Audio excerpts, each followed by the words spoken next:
नमस्कार, जनप्रवास सुपरफास्ट में आपका स्वागत है। मैं हूं हेमेंद्र सिंह। एक नजर डालते हैं आज की सुर्खियों पर। वित्त मंत्री निर्मला सीतारमण ने कोविड-19 के टीके पर शोध के लिए अनुदान देने की घोषणा की है। उन्होंने कहा कि टीम के लिए जैव प्रौद्योगिकी विभाग को 900 करोड़ अनुदान दिया जाएगा। इसमें टीके की वास्तविक लागत और वितरण का खर्च शामिल नहीं है।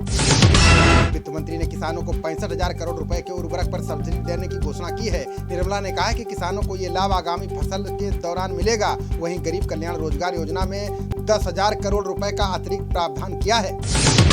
वित्त मंत्री ने शहरी आवास योजना के लिए 18,000 करोड़ का पैकेज देने का ऐलान किया। इस बजट से रियल एस्टेट की परियोजनाओं को पूरा किया जाएगा। इसमें 12 लाख रुपए काम शुरू करने पर मिलेगा और 18 लाख मकानों का काम पूरा करने पर दिया जाएगा। कोरोना के मद्देनजर केंद्र द्वारा तीसरे आर्थिक पैकेज की घोषणा का भाजपा अध्यक्ष जेपी नड्डा ने स्वागत किया है। उन्होंने कहा कि मोदी सरकार द्वारा उचित समय पर लिए गए फैसले और उसके प्रभावी क्रियान्वयन ने भारत को आत्मनिर्भर बनाने में कोई कसर नहीं छोड़ी है। खुफिया एजेंसियों ने भारत में दिवाली पर आईएसआई और लश्कर के हमले की आशंका जताई है। एजेंसियों ने बताया कि लखनऊ और दिल्ली के भीड़ वाले इलाकों में हमलों को अंजाम दिया जा सकता है। अंबाला में खड़े राफेल विमान पर भी दहशतगर्दों की बुरी नजर है। ये मोदी के म्यांमार के आम चुनाव में national league for democracy party की जीत के लिए सू ची को बधाई दी है। पीएम ने कहा कि वो दोनों देशों के बीच मित्रता के पारंपरिक संबंध को और मजबूत बनाने के लिए उनके साथ मिलकर काम करने को लेकर आशान्वित हैं। पीएम मोदी ने जवाहरलाल नेहरू विश्वविद्यालय के परिसर में स्वामी विवेकानंद की मूर्ति का अनावरण किया है। इस प्रतिमा को 3 साल पहले बनाकर तैयार किया गया था। हालांकि विवादों के चलते इसका अनावरण नहीं हो सका था। इसे अब तक ढककर रखा गया था। केंद्रीय गृह मंत्री अमित शाह ने गुजरात के कच्छ में विकासोत्सव 2020 नामक एक कार्यक्रम को संबोधित किया। उन्होंने कहा कि सीमाओं के पास रहने वाले नागरिक सुरक्षा बलों के साथ मिलकर देश की सुरक्षा बनाए रखने में प्रमुख भूमिका निभाते हैं। भारतीय नौसेना ने स्कॉर्पियन श्रेणी की 5वीं पनडुब्बी वजीर का दक्षिणी मुंबई में जलावतरण किया है। ये रडार से बचने और आधुनिक तकनीक से लैस है। रक्षा राज्य मंत्री श्रीपद नाइक की पत्नी ने पनडुब्बी का जलावतरण किया। इस मौके पर बतौर मुख्य अतिथि नाइक शामिल हुए। भारत पहली बार 30 नवंबर को होने वाली एससीओ के वर्चुअल सम्मेलन की मेजबानी करेगा। सूत्रों ने बताया कि सम्मेलन के लिए पाकिस्तान समेत सभी 8 सदस्य देशों को न्योता भेज दिया गया है। भारत और पाकिस्तान 2017 में एससीओ के स्थायी सदस्य बने हैं। बिहार की 8 एमएलसी सीटों के चुनाव का परिणाम आना शुरू हो गया है। शिक्षक क्षेत्र में सीपीआई के संजय सिंह और कांग्रेस के डॉक्टर मदन मोहन झा चुनाव जीत गए हैं। वहीं पटना से नवल किशोर यादव और तिरहुत स्नातक क्षेत्र से देवेश चंद्र ठाकुर जीते हैं। स्नातक क्षेत्र से जेडीयू के नीरज कुमार ने जीत दर्ज की है। बाकी सीटों पर गिनती जारी है। बिहार चुनाव के नतीजे आने के बाद राज्य में नई सरकार बनाने की तैयारियां शुरू हो गई हैं। इसको लेकर आज एनडीए के नेताओं की अहम बैठक होने वाली है। साथ ही मुख्यमंत्री के लिए नीतीश कुमार के नाम पर भी मुहर लग सकती है। मणिपुर विधानसभा के नवनिर्वाचित 4 सदस्यों ने विधायक के तौर पर शपथ ली है। विधानसभा अध्यक्ष युमनाम खेमचंद सिंह ने नवनिर्वाचित विधायकों को शपथ दिलाई। 4 में से 3 विधायक भाजपा के हैं, जबकि 1 विधायक निर्दलीय है। पाकिस्तान ने 1210 दहशतगर्दों की सूची जारी की है। इसमें मुंबई हमले में संलिप्त दहशतगर्द भी शामिल हैं। ये सूची संघीय जांच एजेंसी की आतंकवाद रोधी इकाई ने जारी की है। सूची में लंदन में रहने वाले मुत्ताहिदा कौमी मूवमेंट के नेता अल्ताफ हुसैन का नाम भी शामिल है। भारत ने मुंबई हमले में शामिल दहशतगर्दों के बारे में पाकिस्तान की ताजा सूची को खारिज कर दिया है। विदेश मंत्रालय ने कहा है कि इसमें जघन्य हमले के मास्टरमाइंड और प्रमुख साजिशकर्ताओं को स्पष्ट तरीके से बचा लिया गया है। बता दें कि 2008 में मुंबई में हमला हुआ था। आयुर्वेद दिवस के मौके पर पीएम मोदी आज 2 आयुर्वेद संस्थानों को राष्ट्र को समर्पित करेंगे। इसमें गुजरात के जामनगर के आयुर्वेद अध्यापन एवं अनुसंधान संस्थान और जयपुर के राष्ट्रीय आयुर्वेद संस्थान शामिल हैं। दोनों ही संस्थान देश में आयुर्वेद के प्रतिष्ठित संस्थान हैं। आईटीबीपी के डीजी एसएस देसवाल ने कहा है कि एलएसी पर गतिरोध जल्द ही सुलझा लिया जाएगा। उन्होंने कहा कि एलएसी पर निर्माण कार्य तेजी से पूरा किया जा रहा है। सैनिकों को सर्दियों के लिए खास कपड़े दिए गए हैं ताकि वो भीषण सर्दियों का बहादुरी से मुकाबला कर सके। अमेरिका के पूर्व राष्ट्रपति बराक ओबामा ने अपनी पुस्तक में राहुल गांधी का जिक्र किया है। उन्होंने कहा कि राहुल में एक ऐसे घबराए हुए और अनगढ़ छात्र के गुण हैं जो अपने शिक्षक को प्रभावित करने की चाहत रखता है, लेकिन उसमें योग्यता और जुनून की कमी है। अयोध्या में आज भव्य दीपोत्सव में 5.5 लाख दियों को जलाकर नया Guinness book of world record बनेगा। अयोध्या में 492 साल बाद आज राम जन्मभूमि पर भव्य दीपोत्सव का सपना साकार होने जा रहा है। 3 दिवसीय इस कार्यक्रम को लेकर खासी तैयारियां की गई हैं। यूपी के सीएम योगी आज भव्य दीपोत्सव मनाने के लिए अयोध्या जाएंगे। इस दौरान अयोध्या को अंतर्राष्ट्रीय हवाई अड्डे समेत दिवाली के कई उपहार मिलने के कयास लगाए जा रहे हैं, जिसमें 1 दर्जन से अधिक विकास परियोजनाओं की घोषणा होने की संभावना है। चुनाव परिणाम के बाद यूपी में योगी सरकार सरकार के मंत्रिमंडल का जल्द ही विस्तार किया जाएगा। इसको लेकर मंथन शुरू हो गया है। कोरोना के चलते मंत्रियों की मृत्यु हो जाने के बाद खाली हुए 2 स्थान भरे जाने की तैयारी है। इसके अलावा 4 स्थान पहले से ही खाली है। अमेरिका के जॉर्जिया राज्य में राष्ट्रपति चुनाव के लिए पड़े मतों की गिनती दोबारा होगी। इस राज्य में जो बाइडेन को डोनाल्ड ट्रंप से 14,000 अधिक मत मिले हैं। वहीं ट्रंप ने हार स्वीकार नहीं की है और चुनाव में धांधली का आरोप लगा रहे हैं। दिल्ली के सीएम केजरीवाल और डिप्टी सीएम सिसोदिया ने मिशन उत्कृष्टता योजना में खिलाड़ियों को वित्तीय सहायता दी है। इसके तहत राष्ट्रीय एवं अंतर्राष्ट्रीय प्रतियोगिताओं की तैयारी करने वाले खिलाड़ियों को चेक प्रदान किए हैं ताकि खिलाड़ी प्रशिक्षण और कोचिंग ले सकें। श्री राम जन्मभूमि तीर्थ क्षेत्र ट्रस्ट के अध्यक्ष महंत नित्य गोपाल दास की हालत गंभीर बनी हुई है। मेदांता अस्पताल में निदेशक डॉक्टर राकेश कपूर ने बताया है कि महंत की स्थिति स्थिर है, अभी सुधार नहीं हो रहा है, लेकिन उनकी हालत नियंत्रण में चल रही है। भाजपा नेता शांता कुमार ने पीएम मोदी को पत्र लिखकर आध्यात्मिक नेता दलाई लामा को भारत रत्न देने का अनुरोध किया है। उन्होंने पत्र में संयुक्त राष्ट्र में तिब्बत मुद्दा उठाने की भी वकालत की है। कुमार ने कहा है कि दलाई लामा को सम्मान देकर भारत स्वयं को सम्मानित करेगा। अंडरवर्ल्ड डॉन दाऊद इब्राहिम और उसके सहयोगी इकबाल मिर्ची की अनबिकी संपत्तियों को फिर से नीलाम किया जाएगा। ये नीलामी 1 और 2 दिसंबर को होगी। हाल ही में दाऊद की 7 में से 6 संपत्तियों की नीलामी की गई है। उसकी एक संपत्ति नहीं बिक पाई थी। भारत में कोरोना महामारी का आंकड़ा 87,28,000 के पार पहुंच गया है। वहीं अब तक 1,28,668 लोगों को अपनी जान गंवानी पड़ी है।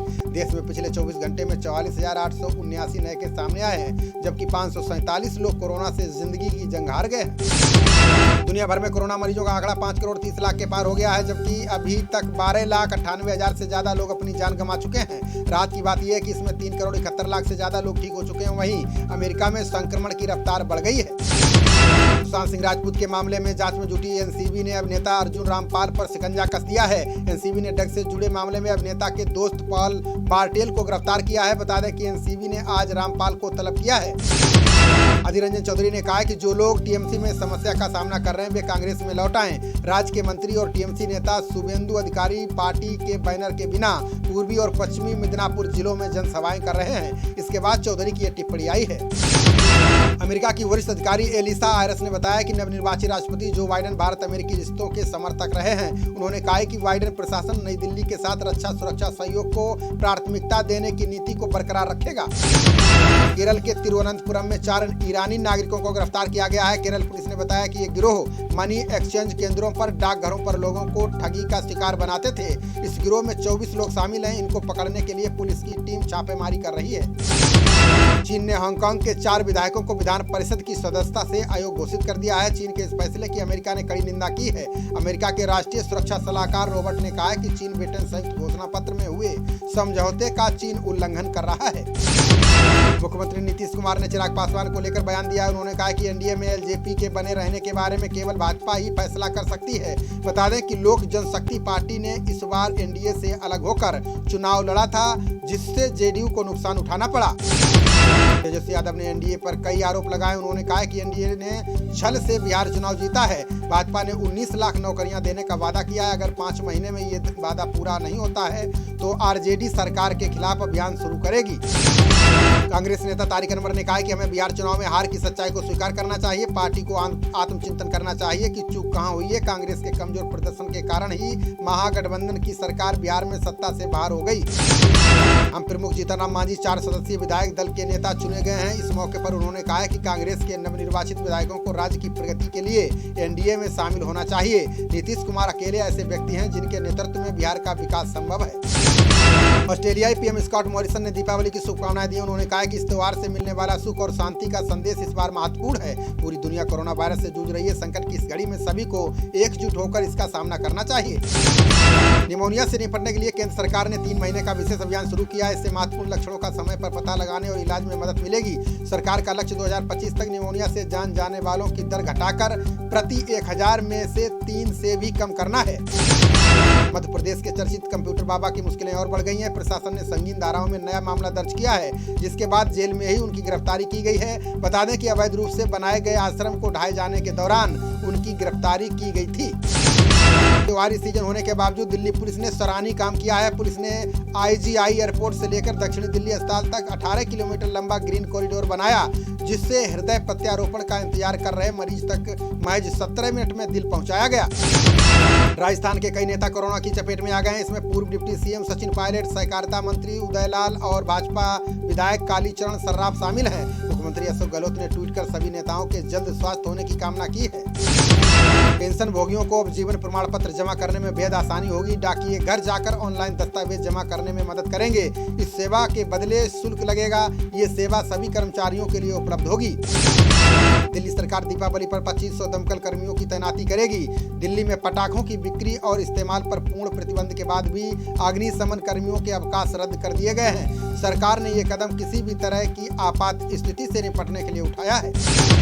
सीएम अशोक गहलोत ने पीएम मोदी को पत्र लिखा। उन्होंने मांग की है कि एफआईआर के अनिवार्य पंजीकरण को पूरे देश में लागू किया जाए। उन्होंने कहा कि इस प्रक्रिया से राजस्थान में लोगों को त्वरित न्याय मिलने में आसानी हुई है। इस पहल को देश के अन्य राज्य भी अपना सकते हैं। दिल्ली में वायु गुणवत्ता बृहस्पतिवार को बेहद खराब श्रेणी में दर्ज किया गया है। विशेषज्ञों और सरकारी एजेंसियों का कहना है कि दिवाली की रात ये गंभीर श्रेणी में जा सकता है। फिलहाल हवाओं की दिशा बदलने से प्रदूषण स्तर में कुछ गिरावट दर्ज की गई है।